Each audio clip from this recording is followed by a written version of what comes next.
Murali குர்தாவை போட்டுக்கிட்டும் Lalitha Kerala சேரிய கட்டிக்கிட்டும் night கார்ல போய்கிட்டு இருக்கும்போது நம்ம பையன் லலிதாவை சைட் அடிச்சுக்கிட்டே வர ரோடு அங்கிட்டு இருக்கு, நீ என்ன பார்த்துக்கிட்டே ஓட்டாம கொஞ்சம் ரோட்டை பார்த்து ஓட்டுன்னு சொல்றா. நம்ம பையலும் சரி சரி அந்த க்ளோ பாக்ஸ்ல ஒரு டைரி வச்சிருப்பேன், அதுல ஃபர்ஸ்ட் பேஜ் எடுத்து பாருன்னு சொல்ல அவளோ அதை எடுத்து லவ் லெட்டரான்னு கேட்க அதெல்லாம் ஒண்ணும் இல்ல ஃபர்ஸ்ட் படின்னு சொல்றான். லலிதாவும் படிக்க ஆரம்பிக்கிறா. அதுல கேர்ள் ஃபிரெண்டோட ஹில் ஸ்டேஷனுக்கு வெக்கேஷனுக்கு போகணும், அந்த ட்ரிப்பை அவளே ஸ்பான்சர் பண்ணணும், ரிமோட் கண்ட்ரோல் கார் வேணும், PS5 வேணும், 5 ஸ்டார் ஹோட்டல்ல பஃபே சாப்பிடணும், மழை பெய்யும் போது மலை உச்சிக்கு போகணும், குறிஞ்சிப்பூ 4 கிலோ வேணும்னு அந்த லிஸ்ட்ல இருக்க எல்லாத்தையுமே படிச்சுட்டு என்னடா இதுன்னு கேட்டா, உன்னோட சின்ன வயசு ஆசையெல்லாம் நான் நிறைவேற்றின மாதிரி என்னோட சின்ன வயசு ஆசையெல்லாம் உனக்கு நிறைவேற்றணும்னு தோணும்ல, அதனாலதான் நானே அதை லிஸ்ட் போட்டு வச்சிருக்கேன்னு சொல்ல, டேய் இதுல இருக்க ஆசையெல்லாம் ரொம்ப எக்ஸ்பென்சிவா இருக்கு, நான் என்னமோ சின்ன பிள்ளை மாதிரி தேன் மிட்டாயி இழந்த பழ வடைன்னு கேட்டேன், நீ என்னடானா எல்லாமே எக்ஸ்பென்சிவா கேட்டிருக்கேன்னு சொல்ல, இன்னும் இருக்கு அடுத்த பேஜ படின்னு சொல்றான்.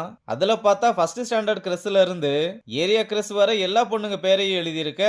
என்னடா இதுன்னு கேட்டா, மறந்துட்டியா உன்னோட ஸ்கூல் கிரஸ் நிவினை கூப்பிட்டு வந்தேன்ல, அந்த மாதிரி நானும் என் மொத்த கிரஸ் லிஸ்டையும் போட்டு வச்சிருக்கேன், எல்லாரையும் கூட கூப்பிட்டு வர வேணாம், ஒரு 5 பேரை மட்டும் கூப்பிட்டு வந்தா போதும்னு சொல்ல, இனிமேல் கிரஸ பத்தி பேசினா உன்னை கிரஸ் பண்ணிடுவேன்னு சொன்னதும் நிவினை கூப்பிட்டு வரும்போது மட்டும் இனிப்பா இருந்துச்சான்னு ஜாலியா பேசிக்கிட்டே போய்கிட்டு இருக்காங்க. அங்க கட் பண்ணா நைட்டு நீலா தண்ணி குடிக்க கிச்சனுக்கு வந்துட்டு போகும்போது அப்ப ராஜாவும் அங்க வர அவன் மேலேயே இடிச்சு கீழே விழ போக ராஜா அவனோட கையால அவளை தாங்கி பிடிச்சு அவளை பார்க்க வேகமா கைய உதறி விட்டு எந்திரிச்சு ரூல்ஸ் பிரேக் பண்ணதுக்கு ஜார்ல கல்லெடுத்து போட போக கொஞ்சம் வெயிட் பண்ணுன்னு சொல்லி, நடந்தது ஒரு ஆக்சிடென்ட், நீ கீழே விழ போன நான் உன்னை தாங்கி பிடிச்சேன், நீயும் என்ன பார்த்தா நானும் உன்னை பார்த்தேன், இதுல என்ன தப்புன்னு ஜார்ல கல்ல போட போற, வேணும்னா நீ மறுபடியும் வந்து மோது, நான் உன்னை பிடிக்காம இருக்கேன், கீழே விழுந்து மண்டை உடையட்டும்னு சொல்ல, அப்ப சத்யா வந்து என்ன 2 பேரும் சத்தம் போட்டுக்கிட்டே இருக்கீங்கன்னு கேக்குறா.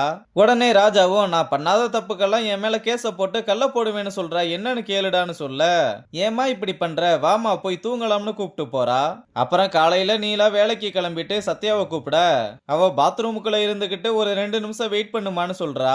அப்ப ஆட்டோக்காரர் வந்து ஹார்ன் அடிச்சுக்கிட்டே இருக்க வெளியே வந்து அண்ணா ஒரு 2 நிமிஷம் வெயிட் பண்ணுங்கன்னு சொல்ல அவரும் சரின்னு சொல்றாரு. அப்புறம் வேகமா வீட்டுக்குள்ள வந்து சீக்கிரம் வாடி டைம் ஆகுதுன்னு சொன்னா உள்ள பாத்ரூம்லாம் போகாம சும்மா நின்னுக்கிட்டு வந்தா வரமாட்டேனா ஒரு 5 நிமிஷம் இருமா வர்றேன்னு சொல்ல, இங்க ராஜா மனசுக்குள்ள ரைட்டு ஏதோ பிளான் பண்ணிட்டான்னு புரிஞ்சுக்கிறான்.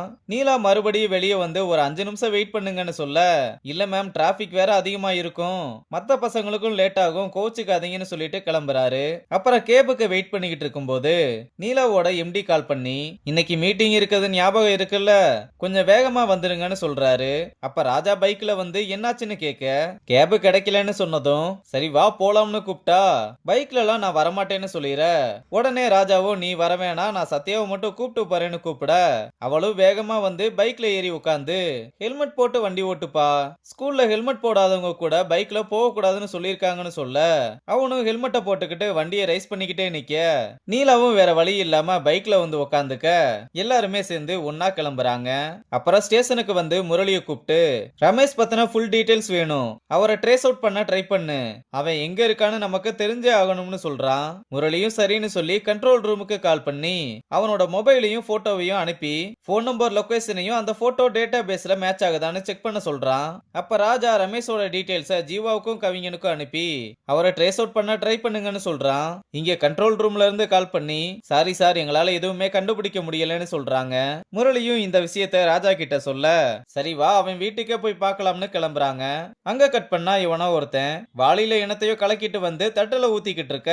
அப்ப ராஜாவும் முரளியும் அங்க வந்து என்ன சார் ரமேஷ் நிறைய நாய் வளர்ப்பாரு போலையேன்னு அங்க இருக்கவனை யாருன்னு கேட்க, நான் இங்க வேலை செய்யறேன், இந்த நாய் பூனைக்கெல்லாம் 3 வேளை சாப்பாடு போடுறதா என் வேலைன்னு சொல்ல, ரமேஷ் இப்ப எங்க இருக்காருன்னு கேட்டா அவர் எங்க இருக்காருன்னு எனக்கு தெரியாது, இப்ப உங்களுக்கு என்ன வேணும்னு கேட்க முரளியும் உங்க ரமேஷ் சார் போற வர நாய்களுக்கெல்லாம் சோறு போட்டு வளர்த்து அது தெருவுல போறவங்களை எல்லாம் பிடிச்சு கடிச்சு வச்சுக்கிட்டு இருக்கு, அதான் எல்லா தெரு நாய்களையும் பிடிச்சிட்டு போய் கொலை பண்ண போறோம்னு சொல்ல, இதெல்லாம் பண்ணி பாவத்தை சேர்த்துக்காதீங்க சார், அவருக்கு தெரிஞ்சா ரொம்ப வருத்தப்படுவாருன்னு சொல்றான். உடனே ராஜாவும் அதான் ரமேஷ் இப்ப எங்க இருக்காருன்னே தெரியலையே, டிபார்ட்மெண்ட்ல வேற முகமது அலி செத்ததுக்கு அப்புறம் அவரையும் கொன்னுட்டாங்க, அவர் பயந்து போய் தற்கொலை பண்ணிக்கிட்டாருன்னு சொல்லிக்கிட்டு இருக்காங்கன்னு சொல்ல, யாரு சார் அப்படி சொன்னது, அவர் நல்லா தான் இருக்காரு, தற்கொலை பண்ணிக்கிற அளவுக்கு அவர் ஒன்னும் கோலை இல்லைன்னு ரொம்ப கோவப்பட, டிபார்ட்மெண்ட்ல சொன்னது தாயா நான் சொன்னேன், ஒருவேளை அவர்கிட்ட பேசுறதா இருந்தா நாளைக்கு வண்டியோட வந்து எல்லாத்தையுமே அள்ளி போட்டு போயிருவேன்னு சொல்லிட்டு வந்து ரமேஷ் ரமேஷ் கண்டிப்பா இங்க எங்கேயாவது தான் இருக்கணும். எப்படியும் அவனுக்கு போன் போட்டு வர சொல்லுவான். இன்னைக்கு நைட்டு வேட்டைதான்னு சொல்லிட்டு கிளம்ப. சொன்ன மாதிரியே நைட் ஆனதும் நாய்கள் அங்கிருந்து வேற இடத்துக்கு மாத்துறதுக்கு வண்டியோட ரமேஷ் வீட்டுக்கு வந்ததும் நம்ம பசங்க 2 பேரும் வீட்டுக்குள்ள வர ரமேஷ் போலீஸ பார்த்ததுமே சாக்காகி நிக்கிறதோட இந்த எபிசோட முடிச்சிருக்காங்க.